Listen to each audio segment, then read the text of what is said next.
In 9 months during 1941, a single stretch of two-lane highway outside a Missouri Army post recorded 454 traffic accidents. Not over a decade. Not over a year. 9 months. The road was barely wide enough for 2 trucks to pass. The shoulders dropped straight into ditches, and the drivers on it were young soldiers in a hurry, civilians hauling war material, and families just trying to get from one side of the state to the other. Newspapers at the time didn't need to invent a nickname for what they were watching happen along that corridor. They already had one. They called it Bloody 66. This is the story of how America's most famous highway earned that name, why the road itself made survival a matter of geometry and luck, and what it still costs travelers today, nearly a century after the first mile of pavement was laid down.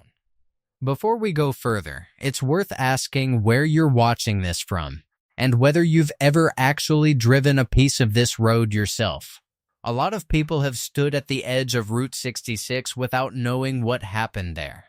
If that's you, stick around, because the road only gets stranger and more dangerous from here, and if you want more of these deep dives into the roads America would rather forget, subscribing is the easiest way to make sure the next one finds you. Now, back to the highway. Route 66 was commissioned on November 11, 1926, stretching roughly 2,400 miles from Chicago, Illinois, to Santa Monica, California, and crossing 8 states along the way: Illinois, Missouri, Kansas, Oklahoma, Texas, New Mexico, Arizona, and California. It was never built to be safe. It was built to be fast to open. The engineers behind it stitched the route together largely from existing wagon roads, farm-to-market roads, and older state highways, patching them into a single numbered corridor so that cross-country automobile travel would finally be possible without a map full of guesswork. Speed of completion was the priority. Everything else came second. That decision shaped the road's entire character. Route 66 was, for most of its life, a narrow 2-lane highway, with no median, no shoulder in many places, and oncoming traffic separated from you by nothing but a painted line and the judgment of a stranger behind the wheel. In parts of Illinois, sections of the original pavement were never widened past their first form. A single paved lane roughly 9 feet across, flanked by concrete curbs and loose gravel shoulders. Locals came to call it the Sidewalk Highway. 2 vehicles meeting on it had to slow to a crawl, and one of them often had to put a wheel off the pavement entirely just to get past the other. On a wet night at speed, that arrangement left almost no room for a mistake. Consider the moment the road was born. In 1926, the year Route 66 was commissioned, 23,400 Americans died in motor vehicle crashes nationwide, a rate of more than 20 deaths for every 100,000 people. Even though far fewer cars were on the road and far fewer miles were being driven than today, the country was still learning, in the most brutal way possible, what an automobile could do to a human body at speed. Route 66 didn't invent that danger. It simply inherited it, stretched it across 8 states, and in places made it considerably worse. The cars didn't help. Vehicles built before the 1960s had none of the safety engineering we take for granted now. No seat belts as standard equipment. No crumple zones, no anti-lock brakes, drum brakes that faded and failed on long descents. And in the earliest years of the highway, some Ford Model Ts used gravity-fed fuel systems, meaning the tank sat higher than the engine and let gas flow down by gravity alone. On steep enough grades, driving forward starved the engine of fuel. The only way up some of Route 66's mountain passes was to turn the car around and reverse up the hill, letting gravity feed the tank the other way. If that sounds like something that shouldn't have been asked of ordinary drivers on a numbered federal highway, you're not wrong. Picture yourself behind the wheel of a car with none of that engineering, climbing toward the summit in first gear, engine straining, with a granite wall on one side of you and open air on the other. Your headlights, if it's dark, reach maybe a couple hundred feet ahead. The curve in front of you turns sharper than that. There is no shoulder to correct onto if you misjudge it, and in the 1930s there was often no guardrail either, just a line of wooden fence posts and a length of chain between your tires and a drop of several hundred feet. That was the ordinary experience of driving Route 66 through the Black Mountains, not the exception. Nowhere tested that combination of underpowered cars and unforgiving terrain like Sitgreaves Pass in the Black Mountains of western Arizona, between Kingman and the old mining town of Oatman. The road climbs to roughly 3,550 feet in elevation, gaining nearly 1,000 feet of height in under 2 miles at its steepest, on a grade of just over 10%. It does this on a lane with no shoulder, few guardrails, and a string of blind hairpin turns that hug the cliff face the entire way up. Drivers who couldn't manage it on their own could pay a local to drive the car over the summit for them, or hire a team of horses to haul the vehicle to the top. A tow truck operator worked the base of the grade specifically to rescue cars that didn't make it. Today, the pass still restricts vehicles over 40 feet in length, which tells you what the road thinks of anything larger than a passenger car. The mountains themselves aren't gentle. The Black Mountains are the product of violent volcanic activity roughly 15 to 20 million years ago. And the range Route 66 crosses climbs to nearly 5,500 feet at its highest points, with the roadbed carved directly into the volcanic rock rather than routed gently around it. Pavement itself was never a guarantee. For years, a stretch known as the Jericho Gap in the Texas Panhandle remained unpaved entirely. A dirt and gravel track that turned to axle-deep mud after rain and left drivers stranded, sometimes for days, waiting for a farmer with a team of mules to pull them free. Sections in New Mexico between Allentown and Sanders, and the road connecting Glen Rio to Bard, saw their original asphalt stripped away and replaced with plain gravel just to cut maintenance costs, trading a smoother ride for a surface with far less predictable traction. A highway is only as safe as its worst mile, and for long stretches of its early life, Route 66's worst miles weren't paved at all. The Mojave Desert brought a different kind of danger. Bridges crossing the dry washes west of Needles were built only 18 feet wide, a width that worked fine for a single vehicle but left almost nothing to spare when two cars met on the span at speed. A driver who misjudged the gap could clip the other car, or worse, drive straight into the wooden guardrail meant to keep vehicles from going over the edge. Longtime residents who worked the tow trucks in that stretch of desert had, in their own words, a story for every wreck. And then there was the heat and the cold, both extreme, both largely unaccounted for in road design. Summer temperatures across the desert stretches of Route 66 in Arizona, New Mexico, and Texas regularly climb past 100 degrees Fahrenheit, turning a routine breakdown into a medical emergency and pushing engines and tires to their limits on pavement that could exceed 140 degrees at the surface. In the other direction, the road crosses parts of Tornado Alley through Missouri, Kansas, Oklahoma, and Texas, where spring storms can turn a clear afternoon into a whiteout of rain and hail within minutes. The highway simply ran through whatever the land put in front of it, and expected drivers to adapt in real time. Then came the war. When the United States entered the Second World War, Route 66 was already the most heavily trafficked highway in Illinois, and its importance to national defense strategy only grew from there. Military convoys, fuel trucks, and troop transports poured onto a highway that had been engineered for the traffic volumes of the 1920s, not the industrial mobilization of the 1940s. The added weight and the added trucks accelerated the deterioration of pavement that was already narrow and already aging. Even as the Federal Defense Highway Act of 1941 tried to fund improvements to keep pace. The road wasn't built for what the war demanded of it, and for a few critical years it showed.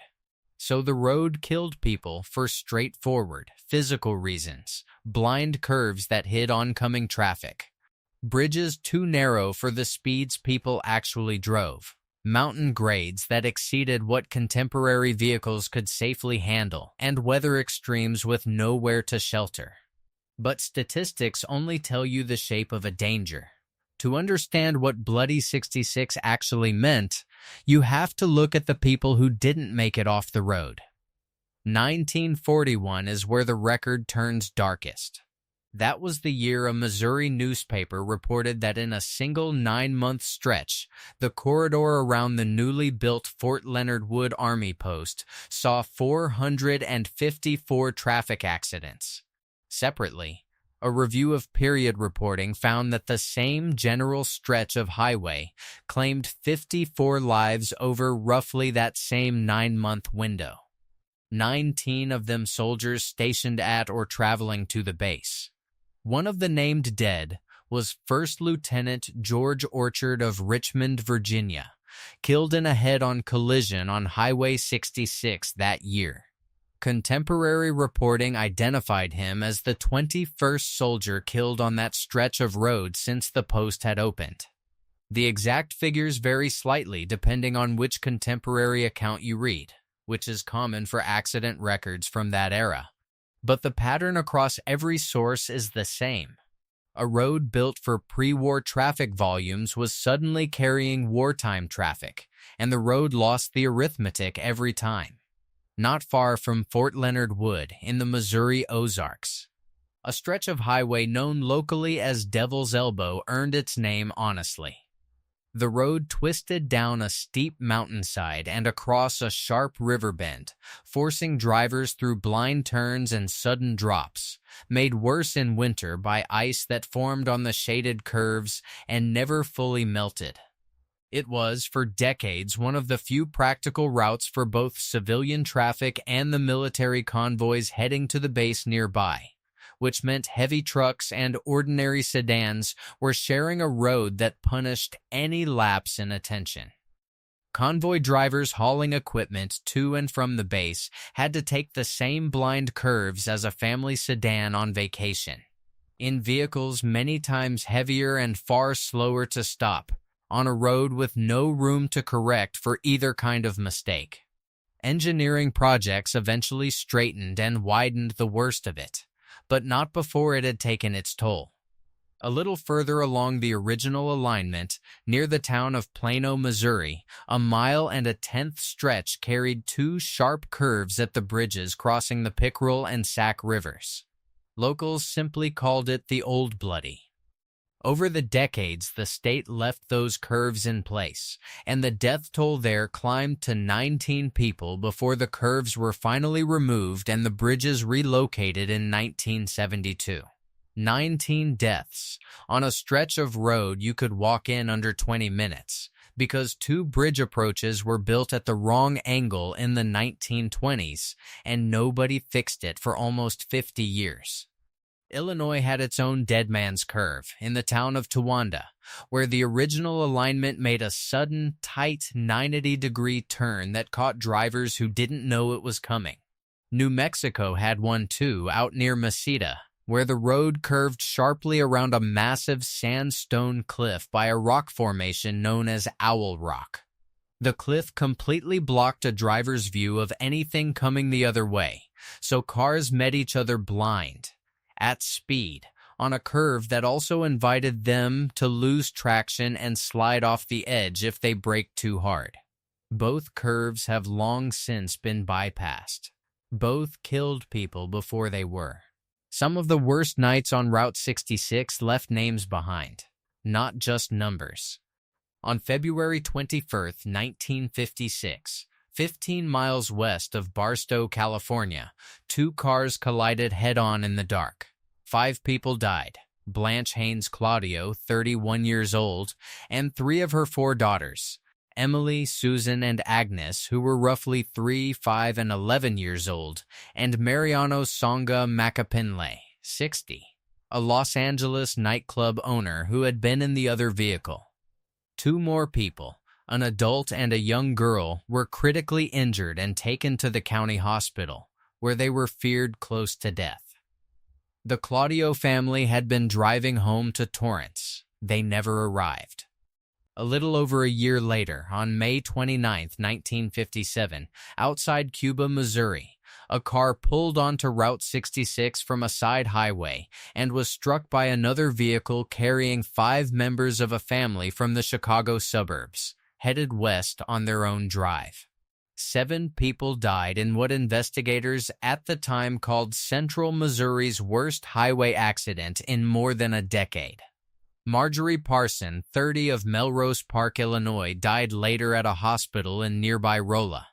In the other car, killed instantly or shortly after, were Henry Allison, 49, his wife Ethelyn, Clarence Byers, about 70, his wife May Elizabeth, and Sam Watts, about 70, and his wife Sue, all from small towns nearby. 6 members of one extended family, gone in a single collision at an intersection marked only by a blinking light. These are not isolated tragedies pulled out of context to make a road look worse than it was. They are representative of exactly what Bloody 66 meant to the people who lived along the highway and watched it happen year after year. Not a single dramatic disaster, but a slow, steady accumulation of ordinary families who made one routine decision at one blind curve or one narrow bridge and didn't come home. If you've made it this far, you're exactly the kind of person this channel is built for, and there's a lot more of America's Forgotten Roads waiting if you hit subscribe now, so you don't miss the next one. This story isn't finished, though, because the most unsettling part of Route 66 isn't what happened to it in the 1940s and 1950s. It's what's still happening on it right now. Route 66 was officially decommissioned as a federal highway on June 27, 1985, replaced piece by piece over the preceding decades by the interstate system, mainly Interstates 55, 44, 40, and 15. But the road didn't disappear. According to the National Trust for Historic Preservation, roughly 85% of the original alignment remains drivable today. Whether as a state highway, a business loop through a small town's main street, a frontage road running alongside the interstate, or, in some stretches, exactly the same crumbling 2-lane blacktop it always was. And a review of 4 years of federal fatal crash data from the National Highway Traffic Safety Administration, covering 2021 through 2024, found that the corridor is still, in a very literal sense, killing people. By share of the route's length, New Mexico carries roughly 20% of the corridor, followed by Oklahoma at 18%, Arizona at 16%. Missouri and California each at about 13%. Illinois at 12%, Texas at 8%, and Kansas, whose stretch of Route 66 covers only about 13 miles, at just 1%. Those numbers matter, because they show how disproportionate the danger actually is. A state that holds a small fraction of the total mileage can still generate an outsized share of the deaths, which is exactly what happened in Missouri.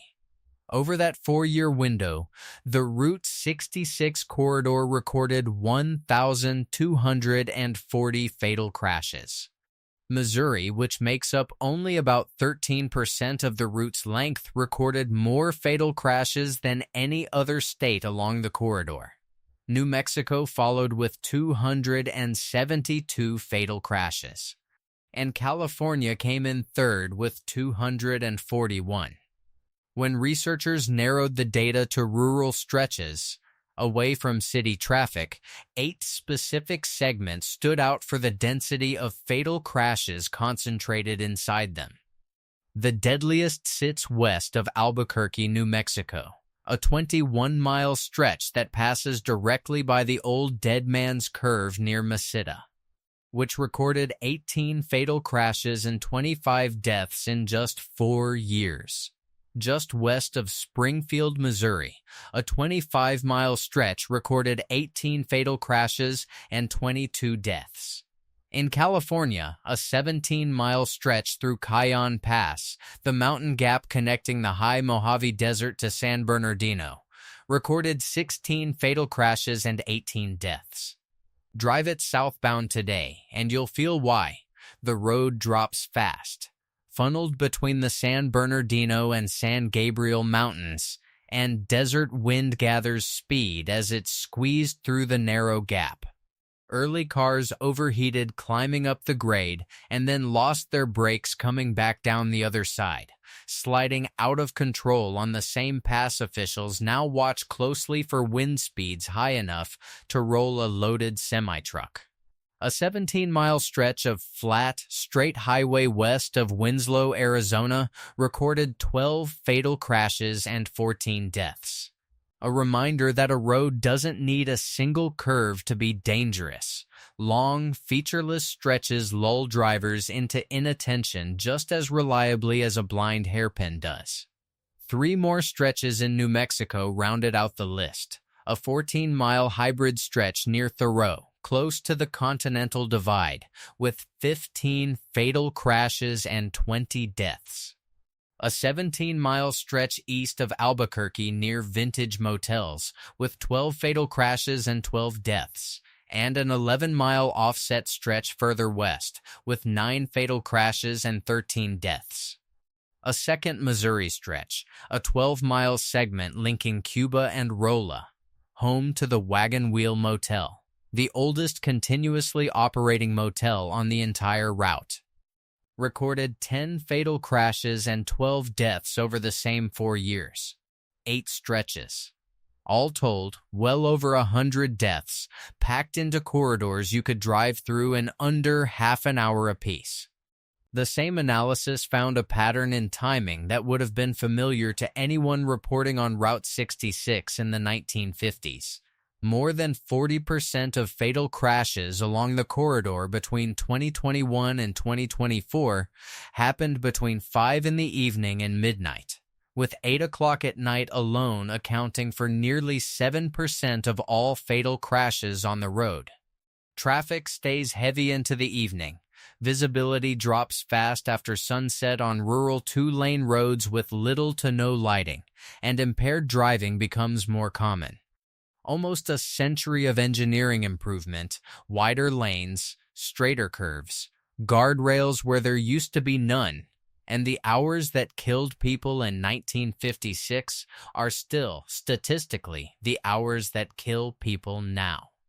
What all of it shares, from the blind curve at Devil's Elbow to the 18-foot bridges in the Mojave to the modern crash data out of Cajon Pass, is a single underlying truth about this road. Route 66 was never one continuous danger. It was a highway made of dozens of specific physical traps stitched together across 2,400 miles. Each one shaped by the particular geography it crossed. A narrow bridge here, a blind cliff there, a 10% grade that outran a Model T's fuel system, a flat straightaway that lulled a driver to sleep at the wheel decades before anyone had heard of the term highway hypnosis. Fix one, and the road simply killed people somewhere else along its length, at Devil's Elbow instead of Plano, at Cajon Pass instead of Sitgreaves. The road's nickname wasn't really about one stretch of highway. It was about the sum of all of them. Several states have since worked to reclaim what's left. Portions of the road through Illinois, Missouri, Oklahoma, New Mexico, and Arizona now carry a communal National Scenic Byway designation under the name Historic Route 66. bringing official signage and some protection back to a road that spent decades slipping quietly off the map after its decommissioning.